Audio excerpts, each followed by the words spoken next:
Olá, boa tarde. Sejam bem-vindos a mais uma edição de Mercado e Companhia. Vamos aos destaques. Soja sobe R$ 5,00 em um único dia e atinge patamar histórico de R$ 162,00 por saca em Mato Grosso.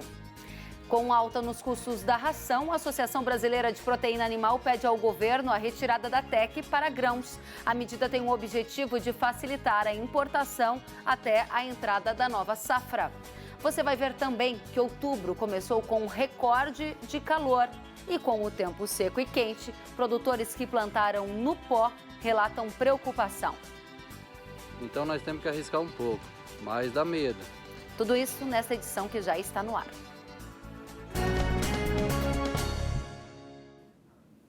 O preço da soja avançou no interior do Brasil. Em Mato Grosso, o valor da saca de 60 quilos do grão subiu R$ 5,00 em um único dia e atingiu o patamar histórico de R$ 162,00 por saca. O mercado agrícola ainda reflete a queda dos estoques norte-americanos de soja e milho, divulgados pelo Departamento de Agricultura norte-americano. O volume de milho ficou 10% menor que no mesmo período do ano passado, enquanto o de soja foi 42% menor. Estes números impulsionam as cotações dos dois produtos na Bolsa de Chicago hoje. E a gente vai tratar justamente desse mercado de grãos com o Pedro Deineca, que é sócio-diretor da MD Commodities. Seja muito bem-vindo, Pedro. Boa tarde. Boa tarde, Kellen. Obrigado. Por que o preço da Bolsa, lá na Bolsa de Chicago hoje, sobe para soja e milho? Um dos motivos são os estoques dos Estados Unidos que vieram com recuo. Isso sinaliza uma tendência de alta de preços de agora em diante? Kellen, realmente tivemos uma certa surpresa no relatório de ontem, principalmente no caso do milho, né? Os estoques vieram bem abaixo do esperado. Na soja, tivemos um pequeno ajuste, né? Mas o que vem chamando a atenção no mercado, eu acho que desde início, meados de agosto, é a participação dos fundos. Os fundos compraram uma história no mercado de soja. O mercado de soja teve uma alta fantástica em Chicago, né? Saindo lá dos 8,60 para bater ali 10,50 quase no contrato mais ativo em novembro. Foram alguns fatores, né? Tivemos o veranico nas últimas 3 semanas de agosto, aqui nos Estados Unidos, nos principais estados produtores, Illinois, Iowa. Também tivemos aí uma situação onde a China vinha comprando volumes bem fortes de soja norte-americana, devido ao fato que o Brasil exportou muito forte e está chegando no final do ano com muito pouca soja na mão, né? Então o Brasil vai voltar a exportar mais forte apenas com a entrada da nova safra. Então, essa tendência de alta, ela já vem acontecendo desde agosto, Kellen. Porém, na opinião da MD, ela não é sustentável para Chicago, tá? Nós estamos falando exclusivamente de preços em Chicago.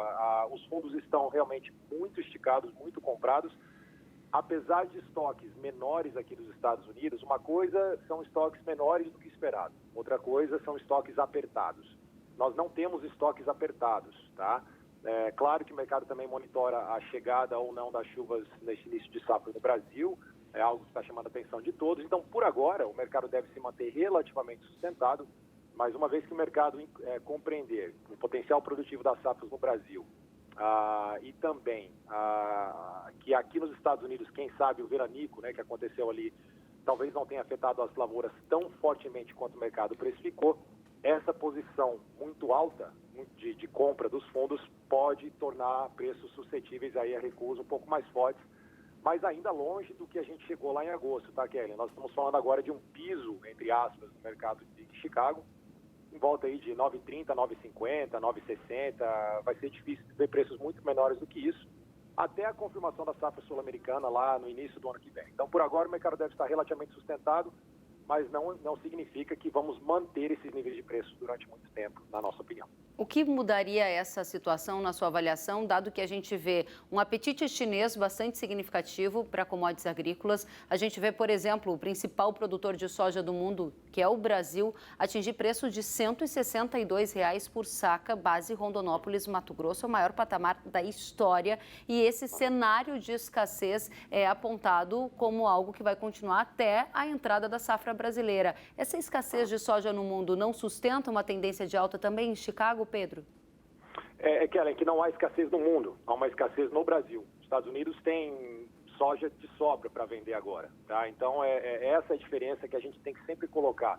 O Brasil, por agora, claro, os preços no Brasil também chegando nesses níveis, são dois principais motivos. Um dos principais motivos, claro, o câmbio, né? Tudo que aconteceu com o câmbio esse ano tornou a soja brasileira extremamente competitiva, que fez com que o Brasil exportasse volumes enormes, e aí estamos chegando no final do ano, sim, com a escassez de soja no Brasil. E por isso que temos esses preços no spot tão altos assim. Mas isso não significa que será a mesma situação no primeiro semestre do ano que vem. Então não há uma escassez no mundo, há uma escassez no Brasil.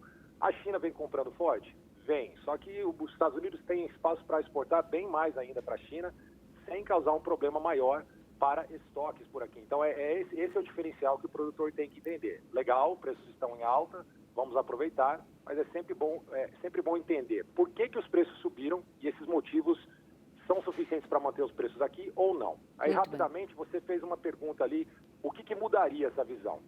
É claro que se a gente, de repente, tiver um problema sério climático na América do Sul, principalmente Brasil, esse cenário muda, tá? Esse cenário realmente muda, ou, claro, uma surpresa de uma demanda muito maior do que esperada atualmente pelos chineses. Então, esses dois fatores, mas principalmente o clima, pode mudar essa análise, aí podemos ver preços bem mais altos, podemos ir para $11 ou até mais o bushel em Chicago. Mas para isso, precisaríamos de um problema climático sério na América do Sul, na nossa opinião. O mercado está monitorando o atraso do plantio na safra de soja aqui do Brasil. Algumas regiões, como por exemplo Paraná e Mato Grosso, estão atrasadas em relação à média histórica para o período e a gente começou outubro com recorde de calor. Há um risco climático sendo adicionado aí na formação de preços. Você está preocupado? O mercado está preocupado? O mercado está precificando isso, um risco climático está já nos preços, não há dúvida disso, tá? Então, excelente ponto que você colocou. Ou seja, quando as chuvas chegarem, se realmente elas chegarem, parece que agora na segunda quinzena, a partir do dia 10 de outubro, né? Vários modelos estão mostrando que as chances da chegada de chuvas mais volumosas e abrangentes, elas estão bem altas, né? Vamos ver se isso se confirma. Mas o mercado com certeza está precificando, está monitorando isso, né? Mas também vamos lembrar que ainda está cedo, né, para ter uma preocupação generalizada. Agora, claro, se daqui 2, 3 semanas, se ainda não choveu, a situação será bem mais séria do que ela é atualmente. Pedro Deineca, muito obrigada pela companhia, por abrir a edição de hoje conosco. Uma boa tarde, volte sempre. Valeu, Kelly. Até mais. E vamos agora à Argentina, país vizinho, também grande participante do mercado de grãos no mundo. O jornal argentino Clarín noticiou que o governo do país pretende anunciar uma redução dos impostos de exportações, as chamadas retenções, sobre a soja e a carne bovina por 3 meses. Para o caso da soja, o percentual de redução é desconhecido e para a carne haverá uma diminuição de 9% para 5%. Profissionais de concessionárias de máquinas agrícolas estão preocupados com a falta de crédito para atender a demanda aquecida no setor.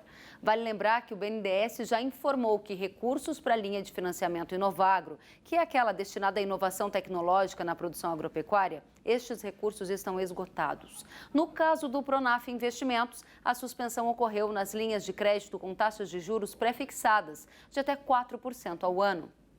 Tema para Benedito Rosa, comentarista do Canal Rural, que traz para a gente o cenário e a projeção para o futuro. O recurso, o crédito do Plano Safra com juro controlado, não vai chegar até o final do ano, Benedito? Seja bem-vindo. Obrigado. Boa tarde, Kelly. Boa tarde a todos que nos acompanham no Mercado e Companhia. Sim, esse é o cenário. Não é o que eu gostaria de dizer, evidentemente. Mas é preciso levar em conta que o volume de recursos dimensionados para o Plano Safra 2020-2021 teve como base a demanda do ano anterior e um acréscimo. O governo, por sinal, acrescentou 3 bilhões de reais no volume total de recursos destinados à equalização das taxas de juros. Passou de 9 para 12 bilhões. Ocorre que o cenário muito bom, firme, de preços e de perspectivas de mercado, vendas antecipadas, levaram os agricultores brasileiros a um clima de otimismo que a gente já conhece essa história no coração e na mente dos agricultores. Eles são ousados e é bom que sejam. Então, houve um aumento na demanda de crédito para investimentos maior do que a prevista. Só no primeiro mês de julho, o aumento foi de 110% na demanda de crédito para investimento. Então, as linhas tradicionais, operadas sobre coordenação do BNDES, Pronaf, Proinfra, Modelinfra, o PCA, etc., estão ou esgotadas ou próximas de se esgotar. Isso deverá ocorrer até o final do ano. Então, o cenário que se apresenta, repito, o que eu gostaria de dizer, é que não haverá recursos de taxa de juros controlados a partir do fim do ano. Logo, os agricultores que já têm processos adiantados junto a seus financiadores, revendedores, adiantem, porque não há perspectiva, não há cenário para o Tesouro Nacional e o Ministério da Economia em geral facilitar, agregar mais recursos para a equalização e aumentar a oferta, para atender uma demanda que está muito aquecida. Benedito, e a alternativa de buscar recursos nas iniciativas privadas, nos bancos privados, qual é a taxa média que você observou que está sendo cobrada?